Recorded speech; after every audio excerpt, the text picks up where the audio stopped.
এই চাঁদাবাজ কারা জনগণ কি জানে না? জনগণ কি চিনে না? মাননীয় প্রধানমন্ত্রী, চাঁদাবাজকে আপনি সামাল দিন। আপনি কথা দিয়েছিলেন আপনি ক্ষমতায় আসলে দুর্নীতির টুটি চেপে ধরবেন। আমরা দেখতে পাচ্ছি দুর্নীতিকে জাতীয়করণ করা হয়েছে। দুর্নীতি এবং চাঁদাবাজির বিরুদ্ধে কথা বললে কারো যদি মন খারাপ হয়, আমাদের করার কিছুই নাই, বলে যাচ্ছি, বলেই যাব। এবং শুধু বলার মধ্যেই আমরা ক্ষান্ত হব না, আমরা জনগণকে সাথে নিয়ে গণপ্রতিরোধ গড়ে তুলব ইনশাআল্লাহ। আপনারা তৈরি আছেন? আমাদের পরিষ্কার কথা, গণভোটের রায় বাস্তবায়ন করতে হবে। গণভোটের রায় বাস্তবায়ন করতে হবে। গণভোটের রায় বাস্তবায়ন করতে হবে। যদি না করেন তাহলে যেভাবে 96 সালে নিজেরাই শেষ পর্যন্ত কেয়ারটেকার সরকারের বিল নিজেরা এনে পাশ করতে বাধ্য হয়েছিলেন, এই রেফারেন্ডামও বাস্তবায়ন করতে আপনারা বাধ্য হবে। কারে ভয় করেন? কারে খুশি করতে চান? কার হয়ে দেশ পরিচালনা করতে চান? যদি বাংলাদেশের জনগণের সরকার হয়ে থাকে তাহলে এই ধরনের ইস্যু সংসদে আলোচনা করতে দিতে হবে। এই চট্টগ্রাম আল্লাহ রসুলের বিরুদ্ধে অবস্থান নিয়ে শাহবাগ চত্বরে যারা বাজার বসিয়েছিল তাদের দুঃস্বপ্নকে তছনছ করে দিয়েছিল, হেফাজতে ইসলামের আহ্বানে এই চট্টগ্রাম আরও গর্বিত। বর্তমান সরকারের আমলে সর্ববিষয়ে বিশারদ একজন সর্বমন্ত্রীও আপনারা পেয়েছেন। সত্যি আপনারা ভাগ্যবান। এইরকম আর একটা জেলা নাই যে এক মন্ত্রী সকল মন্ত্রণালয় চালায়, এমনকি প্রধানমন্ত্রীর কথাও থাকে বলতে হয়। আমার একটু কষ্ট লাগে না, নিজেদের সন্তানকে বুহা বলতে নেই, আর নিজের ছেলে কানা হলেও তো পদ্মলোচন। সম্মানিত বন্ধুগণ, আমার কষ্ট লাগে মাননীয় প্রধানমন্ত্রীর জন্য। তার আশেপাশে কাদেরকে উনি বসিয়েছেন? উনি কুমিল্লায় এসে পিজের দেন, ফরিদপুরে গিয়ে সয়াবিন তেল দেন, তিনি দিনাজপুরে গিয়ে আম উপহার দেন, সিলেটে গিয়ে 9 ঘন্টা উপহার দেন,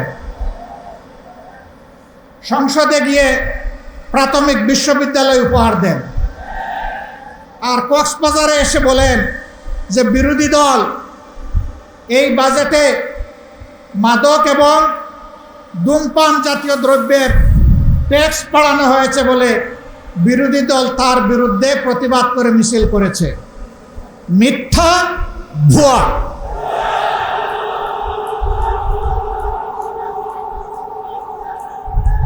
বিরোধী দলের কেউ এটা করে নাই। আমার করুণা লাগে। প্রধানমন্ত্রীর এই পদটা রাষ্ট্রীয় পদ, তিনি রাষ্ট্রের প্রধান নির্বাহী।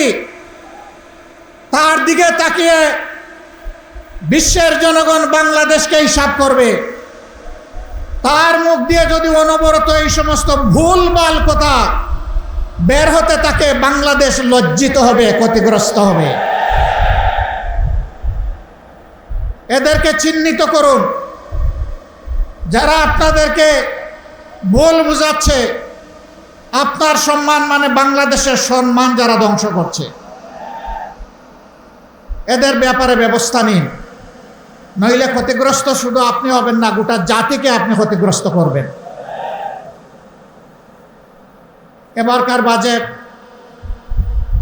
বিরোধী দল প্রতিক্রিয়া জানাবে, খুবই স্বাভাবিক।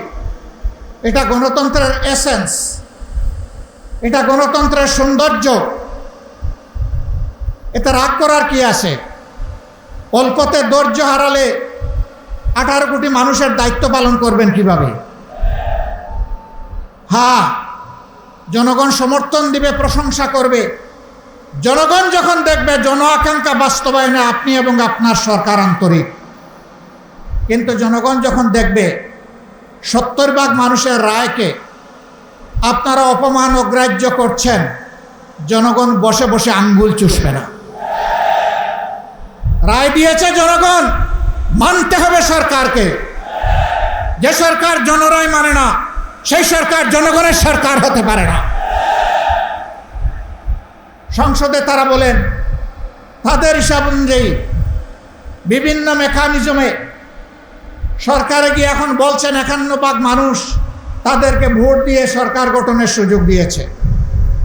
ভালো কথা, কিন্তু 70 ভাগ মানুষ যে ভোট দিয়ে বলেছে গণভোটের গণরায় মানতে হবে, সেইটা মানছেন না কেন? 51 ভাগ বুঝতে পারলেন, 70 ভাগ বুঝতে পারেন না? হ্যাঁ, 9 ঘন্টা বললে আসলে হিসাব মিলাইতে সমস্যা হবে। হিসাব মিলানোর জন্য ভালো মানুষ পাশে রাখুন, জাতিকে নেতৃত্ব দেওয়ার জন্যে, যাদের অন্তরে দেশপ্রেম আছে, মানবতাবোধ আছে, চরিত্র যাদের উন্নত, যারা চাঁদাবাজদের থাঙ্গিদার নয়, তাদেরকে বসান। একজন কুখ্যাত ব্যাংক ডাকাত, তার গাড়িতে চড়ে যারা রিসিপশন নেবে, তাদের দ্বারা আপনার সরকার বাংলাদেশের জনগণকে কিছু দিতে পারবে না। প্রিয় দেশবাসী, আমরা চেয়েছিলাম জনগণের সকল সমস্যার সমাধান সংসদে হোক, সরকার চায়নি। আমাদেরকে তারা ঠেলে দিয়েছে জনগণের কাতারে। যদি গণভোটের রায় মেনে নেওয়া হতো, আজকের এই বিভাগীয় সমাবেশের প্রয়োজন হতো না, এতগুলো মানুষকে ত্যাগ স্বীকার করে এখানে আসতে হতো না। আপনারাই বাধ্য করেছেন। সংসদে আমরা এই দাবি উত্থাপন করেছিলাম, আলোচনা হয়েছে, আপনারা ফেলে দিয়েছেন, জনগণকে অপমান করেছেন। আমরা সেদিন বলেছিলাম সংসদে কথা বলতে মাননীয় স্পিকারের অনুমতি প্রয়োজন হয়, মাননীয় স্পিকারের রুলিংয়ের প্রয়োজন হয়। যেহেতু এখানে আমরা সুবিচার পাইনি, আমরা এখন জনগণের সংসদে চলে যাচ্ছি। জনগণের বিষয় এখন জনগণের কাছে পেশ করব, সেখানে কোনো স্পিকারের অনুমতির প্রয়োজন হবে না। সেখানে মন খুলে কথা বলবো, জনগণ সিদ্ধান্ত নেবে আগামীতে তারা কি ফয়সালা দেবে। একটা স্বাধীন সার্বভৌম দেশ, সীমান্তে কি হচ্ছে আপনারা জানেন। আমরা নোটিশ দিয়েছি এই বিষয়ে আলোচনা করার জন্যে, আমাদের নোটিশ নিয়ে টাল বাহনা করা হচ্ছে। ভয় কিসের? কারে ভয় করেন? কারে খুশি করতে চান? কার হয়ে দেশ পরিচালনা করতে চান? যদি বাংলাদেশের জনগণের সরকার হয়ে থাকে, তাহলে এই ধরনের ইস্যু সংসদে আলোচনা করতে দিতে হবে। আমরা আলোচনা সংসদে করব না উত্তেজনা বৃদ্ধির জন্যে, আমরা আলোচনা করব বাংলাদেশের স্বাধীনতা এবং সার্বভৌমত্বকে সুসংহত করার জন্য। এটি আমাদের উপর অর্পিত পবিত্র দায়িত্ব। কিন্তু যদি আমাদেরকে এই আলোচনার সুযোগ থেকে বঞ্চিত করা হয়, তাহলে মনে রাখবেন মুষ্টিমেয় বিজিবি, যাদের হাতে সরকারের দেওয়া অস্ত্র আছে, তাদের পাশে আজকে যেভাবে হাজার হাজার জনগণ নিরস্ত হয়ে বুক পেতে দিয়ে নিজের সীমানা রক্ষার জন্য এগিয়ে গিয়েছে, 18 কোটি মানুষ এইভাবে কারো হাতে বাংলাদেশ ইজারা দেবে না। এই 18 কোটি মানুষের 36 কোটি হাত বাংলাদেশকে পাহারা দিয়ে রাখবে ইনশাআল্লাহ। জাতির সাথে গাদ্দারি করে কেউ পার পাবে না। আমরাও গাদ্দারি করলে জাতি আমাদেরকেও ক্ষমা করবে না। আমরা জাতিকে কথা দিয়েছি, কথা দিচ্ছি, আমরা জাতির সাথে আমরা গাদ্দারি করব না ইনশাআল্লাহ। জীবনের বিনিময় হলেও আমাদের দেওয়া কথা আমরা রক্ষা করব। সম্মানিত বন্ধুগণ, জনগণ আশা করেছিল ইন্টারিম গভর্নমেন্টের পরে নির্বাচন হয়েছে, নির্বাচিত সরকার আসলে চাঁদাবাজি বন্ধ হবে। বাংলাদেশের কোনো জায়গায় চাঁদাবাজি বন্ধ হয় নাই, হয়তো বা চিটাগাঙ্গে বন্ধ হয়ে গেছে। চাঁদাবাজি এখানে চালু আছে? রেট কি বেড়েছে না কমেছে? এই চাঁদাবাজ কারা জনগণ কি জানে না? জনগণ কি চিনে না? মাননীয় প্রধানমন্ত্রী, চাঁদাবাজকে আপনি সামাল দিন। আপনি কথা দিয়েছিলেন আপনি ক্ষমতায় আসলে দুর্নীতির টুটি চেপে ধরবেন। আমরা দেখতে পাচ্ছি দুর্নীতিকে জাতীয়করণ করা হয়েছে। দুর্নীতি এবং চাঁদাবাজির বিরুদ্ধে কথা বললে কারো যদি মন খারাপ হয়, আমাদের করার কিছুই নাই, বলে যাচ্ছি, বলেই যাব। এবং শুধু বলার মধ্যেই আমরা ক্ষান্ত হব না, আমরা জনগণকে সাথে নিয়ে গণপ্রতিরোধ গড়ে তুলব ইনশাআল্লাহ। আপনারা তৈরি আছেন? আমাদের পরিষ্কার কথা, গণভোটের রায় বাস্তবায়ন করতে হবে। গণভোটের রায় বাস্তবায়ন করতে হবে। গণভোটের রায় বাস্তবায়ন করতে হবে। যদি না করেন তাহলে যেভাবে 96 সালে নিজেরাই শেষ পর্যন্ত কেয়ারটেকার সরকারের বিল নিজেরা এনে পাশ করতে বাধ্য হয়েছিলেন, এই রেফারেন্ডামও বাস্তবায়ন করতে আপনারা বাধ্য হবে। ভালোই ভালোই মেনে নিন, জনগণকে রাজপথে ঠেলে দিবেন না।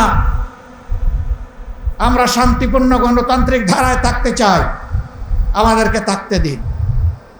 আমাদেরকে সুড়সুড়ি দিবেন না, নতুন করে সুড়সুড়ি দেওয়ার কিছু নেই। হুমকি ধমকি দিবেন না। মাঝে মাঝে হুমকি ধমকি দেওয়া হয়, জেলের ভয় দেখানো হয়। ফাঁসিকে যারা তুচ্ছ মনে করে তাদেরকে জেলের ভয় দেখাবেন না। দেশ এবং জনগণের জন্য ফাঁসি বরণ করতে হয় প্রস্তুত। দেশ এবং জনগণের জন্য জীবন দিতে হয় প্রস্তুত। দেশ এবং জনগণের জন্য একবার নয় বারবার জেলে যেতে হয় প্রস্তুত।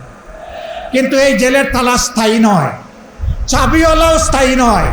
তালাও পরিবর্তন হয়, চাবিও পরিবর্তন হয়, এটা মাথায় রাখতে হবে।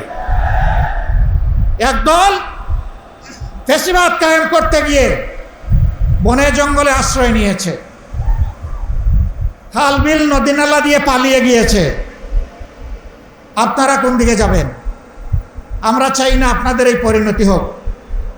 আমরা চাই না একটার পর একটা গণবিরোধী সিদ্ধান্ত নিয়ে দেশ এবং জনগণের ক্ষতি আপনারা করুন। আমরা পরিষ্কার বলে দিচ্ছি, আমরা দীর্ঘকাল বসে বসে আপনাদেরকে এই সুযোগ দেব না। সুযোগের সময় খুবই সীমিত, সময় ফুরিয়ে আসছে। এই সময়ের ভিতরে যদি পরিবর্তন হয়ে যান, আপনাদেরকে অভিনন্দন জানাবো। যদি পরিবর্তন না হন, তাহলে আপনাদেরকে আপনাদের পরিণতি গুনার জন্য প্রস্তুত থাকতে হবে। চট্টলাবাসী জনাব ডক্টর কর্নেল অলি আহমদ বীর বিক্রম আমার বিবেচনায় বর্তমান চলমান রাজনীতির তিনি হচ্ছেন সবচাইতে বয়োজ্যেষ্ঠ ব্যক্তি। তিনি বলেছেন, দুঃশাসন দুর্নীতির বিরুদ্ধে যদি আরেকটি বিপ্লব করতে হয়, সেটা হবে ইনশাল্লাহ বীর চট্টলা থেকে। আপনারা সূচনা করতে রাজি আছেন? দেশের জন্য আরেকবার বুক পেতে দিতে রাজি আছেন? আমরাও ঢাকা থেকে আপনাদের সাথে চলে এসে রাজপথে একাকার হয়ে একসাথে দাঁড়িয়ে যাব ইনশাআল্লাহ। সবাইকে ধন্যবাদ। আল্লাহ হাফেজ। বাংলাদেশ জিন্দাবাদ। 11 দলীয় ঐক্য জিন্দাবাদ। আসসালামু আলাইকুম ওয়া রাহমাতুল্লাহ।